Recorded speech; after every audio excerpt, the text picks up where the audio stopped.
And in schools, you'll find that a lot of schools are now going for touch rugby rather than full contact rugby to avoid deaths and paralysis in young people. We did a study of neurologists who study people with brain damage, and it's in our report that over 200 boxers were being treated by neurologists for brain damage, or cared for because you can't treat brain damage, 2 footballers and 4 rugby players, and 20 national hump jockeys.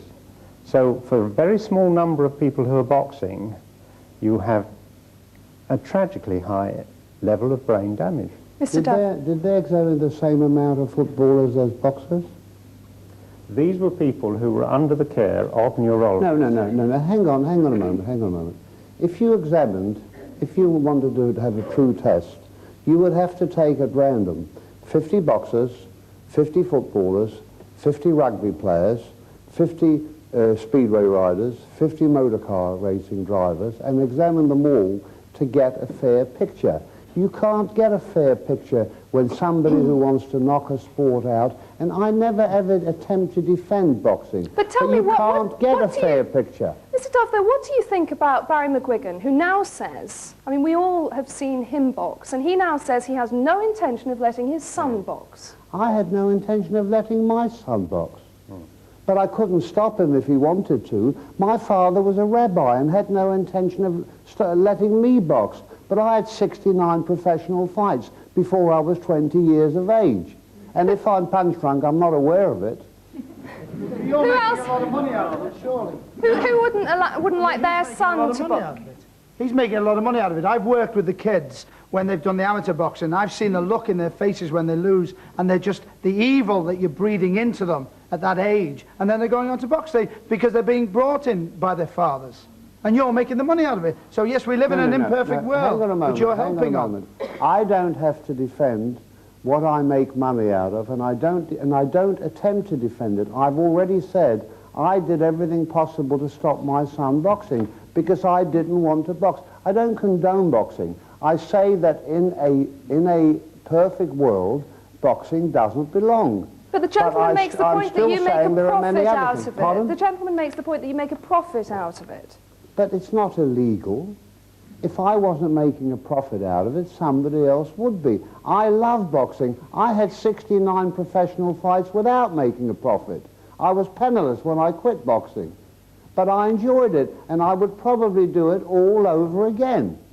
All right, well, we've got some guys here who spend a lot of time watching boxing one way and another. Now, James Blears, as a journalist who's been covering boxing for 15 years, I wonder how much of a fighting chance you think there is for George Foreman tonight at 42, facing an opponent who's 14 years younger. What I'd say is to Mickey Duff makes his money and his living, and you know, that's his living, as a matchmaker. What I would say is that George Foreman has come back after a number of years outside the ring. He's too old to be fighting Evander Holyfield. He's overweight, he's out of condition, and I don't think it's going to make a good fight. Foreman will lose either way. I agree with everything you've said. Foreman will lose either way, because if he actually beats Holyfield and KOs him, he will still pick up damage and be hurt. That's if he loses. If he wins, he will go on and he will be badly hurt. He might be hurt if he wins. Yes. Doesn't follow he'll be hurt if he loses. That is a mismatch. Now, another thing is... I don't think it's a mismatch. It is a mismatch. I don't think... The other thing I think Holyfield will win, but I don't think it's a mismatch. It is a mismatch. After the event, it might be a mismatch. Beforehand, it is a mismatch before the event because of the huge disparity in age, fitness, conditioning, and the chances. You know and I know that any fighter can beat another fighter with a single punch. That's right. But the fact is that all the odds are stacked against George Foreman, and he could end up, God forbid, tomorrow morning in a hospital bed. Can I say then, you know, George Foreman is a much less of an outsider than Muhammad Ali was when he knocked out George Foreman. But look at the condition that look at the condition Muhammad Ali is in now. Yes, I agree with you, and it's very sad. Very sad. But wait a moment, there is no evidence at the moment, and I'm not arguing about it, but he is very sad, and he's a good friend of mine. But there's no evidence at the moment that he has Parkinson's disease, and there's no evidence at this moment that it's caused by boxing. Can I ask you No, one hang other on. I just want to move along, James, to the James next to you, James Reeve. Now, you work as a sports presenter, don't you? But you're not much of a fan of boxing either. Well, it's appalling, frankly. This is a massive subject. I mean, first of all, I think more people are killed playing cricket than are actually killed boxing. But the cricketers aren't trying to kill each other, which is, I'm afraid, what boxers are trying to do. They're certainly trying to disable their opponent. And if you watch that film, that is the object. Can I let Michael Armstrong answer this point as a boxer? I don't think, with due respect, I don't think he's qualified to answer that point. I really don't. What, not as a boxer? No, with no disrespect to him. The people in that crowd, No, the people he in that said boxing he's crowd talking weren't about the shouting. intention. That's a different thing The altogether. people in that boxing crowd weren't shouting, "Oh, well defended, sir." They were shouting, "Go on, kill him, finish him off," which is what you find, and that is another of the drawbacks to boxing, is that it brutalises the people involved watching it and in the organisation of it. Oh, come off it, not in football. Of course you do.